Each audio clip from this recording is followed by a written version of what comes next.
അങ്ങനെ മൂന്നാം ലോക കിരീടം ലക്ഷ്യമിട്ടെത്തുന്ന എംബാപ്പയുടെ ഫ്രഞ്ച് പട ആദ്യ മത്സരത്തിനിറങ്ങുകയാണ്. അല്പസമയത്തിനുള്ളിൽ ആ മത്സരം ആരംഭിക്കും. ആഫ്രിക്കൻ വമ്പന്മാരായ സെനഗലാണ് മുൻ ലോക ചാമ്പ്യന്മാരുടെ എതിരാളികൾ. വേൾഡ് കപ്പ് ഡെസ്കിൽ നിന്ന് വിവരങ്ങളുമായി അക്ഷയ് മോഹൻ ചേരുകയാണ്. അക്ഷയ്, 2002 കൊറിയയിലും ജപ്പാനിലും നടന്ന ലോകകപ്പിൽ ഇതുപോലെ ഒരു വലിയ കിരീടം നിലനിർത്തുക എന്ന സ്വപ്നവുമായി വന്ന ഫ്രാൻസിന്റെ സ്വപ്നങ്ങൾ തകർത്തെറിഞ്ഞ ടീമാണ് സെനഗൽ. വീണ്ടും ഒരു ലോകകപ്പ് മത്സരത്തിലെത്തുമ്പോൾ എങ്ങനെയാണ് സാധ്യതകൾ, എങ്ങനെയാണ് ഓരോ ടീമിന്റെയും ശക്തികൾ? ഈ ലോകകപ്പിൽ തന്നെ ഏറ്റവും മികച്ച ഒരു സ്ക്വാഡുമായിട്ടാണ് ഫ്രാൻസ് ദിദിയർ ദശാമും സംഘവും ഈ ലോകകപ്പിന് എത്തിയിരിക്കുന്നത്.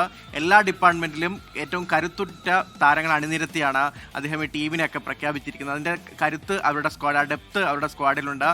സബ്സ്റ്റിറ്റ്യൂട്ടായിട്ട് ഇറക്കാൻ പോലും ഒന്നിലേറെ ഓപ്ഷനുകൾ ദശാമിന് മുമ്പിലുണ്ട്. അങ്ങനെയുള്ളപ്പോൾ തന്നെ കരുത്തുറ്റൊരു നിര തന്നെ എംബാപ്പയുടെ നേതൃത്വത്തിൽ ഇന്ന് കളത്തിലിറങ്ങും.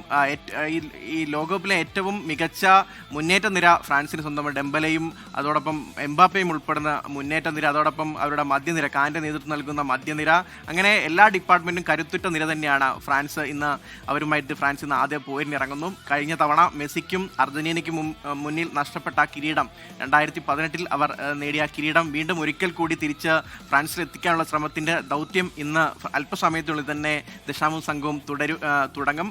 മികച്ചൊരു മത്സരം തന്നെ പ്രതീക്ഷിക്കാം. ആദ്യ കളി തന്നെ നന്നായി തന്നെ തുടങ്ങി ഈ ലോകകപ്പിലെ ജൈത്രയാത്രയ്ക്ക് തുടക്കമിടാനാണ് ഫ്രാൻസ് ആഗ്രഹിക്കുന്നത്.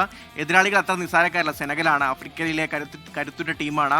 ഈയിടെ നടന്ന ആഫ്രിക്കൻ നേഷൻസ് കപ്പിൻ്റെയൊക്കെയും അതിൻ്റെ ഒരു മുറിവൊക്കെ ഉണക്കാൻ അവർക്ക് ഈ ലോകകപ്പിൽ തന്നെ നന്നായി തുടങ്ങിയ മതിയാകും. സാദിയോ മാനയുടെ ഫോമാണ് അവരുടെ ഏറ്റവും വലിയ കരുത്തെന്ന് പറയുന്നത്. ദില്ല നേരത്തെ സൂചിപ്പിച്ചതുപോലെ 2002 ഫ്രാൻസ് ഈ ലോകകപ്പുകളിൽ ഏറ്റവും മറക്കാൻ ആഗ്രഹിക്കുന്ന ഒരു തോൽവിയാണ് 2002 നേടി. അന്ന് ആദ്യമായിട്ടാണ് സെനഗൽ ആ 2002 ലോകകപ്പിൽ എത്തുന്നത്. അന്ന് ഫ്രാൻസിന്റെ വഴി അടച്ചത് സെനഗലാണ്. അതേ സെനഗൽ വീണ്ടും ഈ ലോകകപ്പിൽ മറ്റൊരു മത്സരത്തിൽ എതിരാളികളായി വരുമ്പോൾ വിജയത്തിൽ കുറഞ്ഞൊന്നും ഫ്രാൻസിനെ സന്തോഷിക്കില്ല.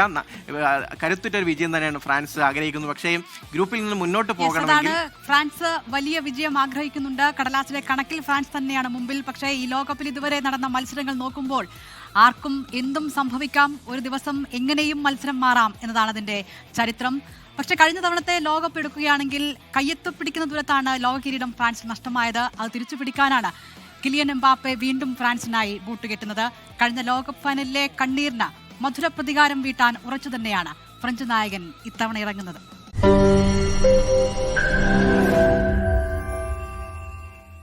ലോകത്തെവിടെയായാലും ഏത് സമയത്തും 24 വാർത്തകളും ഓഗ്മെന്റഡ് റിയാലിറ്റി പാക്കേജുകളും എക്സ്പ്ലെയിനറുകളും വിശദമായി കാണാൻ ഞങ്ങളുടെ യൂട്യൂബ് ചാനൽ നിങ്ങൾക്ക് സബ്സ്ക്രൈബ് ചെയ്യാം.